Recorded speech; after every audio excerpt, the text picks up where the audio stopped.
السلام علیکم ورحمۃ اللہ وبرکاتہ۔ میں ہوں عمران خان اور آپ دیکھ رہے ہیں میرے چینل محمد اسلام۔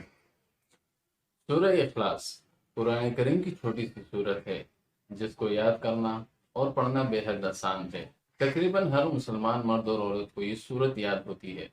رسول اکرم صلی اللہ علیہ وسلم نے اس سورت کے بڑے فضائل، فوائد اور ثواب بیان فرمائے۔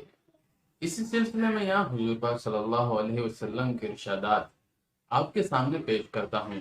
امید ہے ہم اور آپ اس پر عمل کریں گے انشاءاللہ۔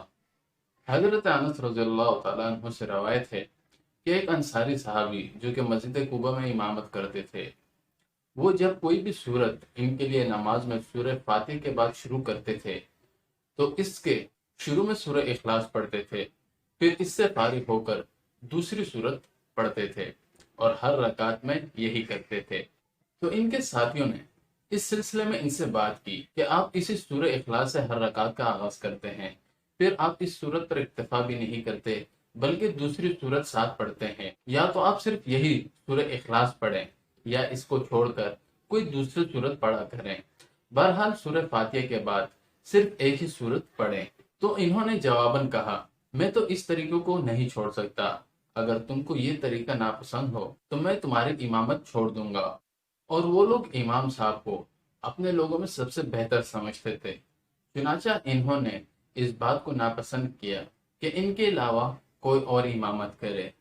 پھر جب ان کے پاس نبی پاک صلی اللہ علیہ وسلم تشریف لائے تو انہوں نے آپ کو ساری باتیں بتائیں، تو آپ نے ان صاحب سے فرمایا، یعنی جو امام تھے، کہ اے فلاں، آپ کو جو آپ کے ساتھی کہتے ہیں اس میں آپ کو کیا رکاوٹ ہے اور کیا چیز اس پر آپ کو عمل کرنے سے روکتی ہے، اور آپ کو سورہ اخلاص ہر رکعت میں لازم کرنے پر کیا چیز ابھارتی ہے۔ تو انہوں نے یعنی امام صاحب نے عرض کیا کہ میں سورہ اخلاص سے محبت کرتا ہوں، تو آپ صلی اللہ علیہ وسلم نے فرمایا، تیرے سورہ اخلاص سے محبت کرنا تجھے جنت میں داخل کر دے گا۔ رواہ بخاری۔ ایک اور حدیث میں حضرت ابو ہریرہ رضی اللہ تعالیٰ عنہ سے روایت ہے کہ میں نبی کریم صلی اللہ علیہ وسلم کے ساتھ ایک شخص کی طرف متوجہ ہوا، آپ نے ایک آدمی کو سورہ اخلاص پڑھتے ہوئے سنا، تو رسول اکرم صلی اللہ علیہ وسلم نے فرمایا، واجب ہو گئی۔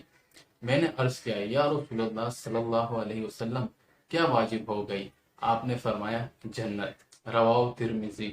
ایسا ہی ایک اور صحابی سے روایت ہے جنہوں نے نبی کریم صلی اللہ علیہ وسلم کی صحبت پائی، وہ فرماتے ہیں کہ میں نبی کریم صلی اللہ علیہ وسلم کے ساتھ ایک سفر میں گیا، آپ ایک شخص کے پاس سے گزرے جو سورہ کافرون پڑھ رہا تھا، تو آپ نے فرمایا، یہ شخص شرک سے بری ہے۔ راوی فرماتے ہیں کہ اسی وقت ایک دوسرا شخص سورہ اخلاص پڑھ رہا تھا، تو نبی کریم صلی اللہ علیہ وسلم نے فرمایا، سورہ اخلاص کی وجہ سے اس شخص کے لیے جنت واجب ہو گئی۔ حضرت انس بن مالک رضی اللہ تعالیٰ عنہ سے روایت ہے کہ نبی کریم صلی اللہ علیہ وسلم نے فرمایا، جو شخص ہر روز 200 مرتبہ سورہ اخلاص پڑھے تو اس کے 50 سالوں کے گناہ مٹا دیے جاتے ہیں، مگر یہ کہ اس پر قرض ہو، یعنی اس عمل سے قرض معاف نہ ہوگا، وہ صاحب حق کو ادا کرنے یا اس کے معاف کرنے سے معاف ہوگا۔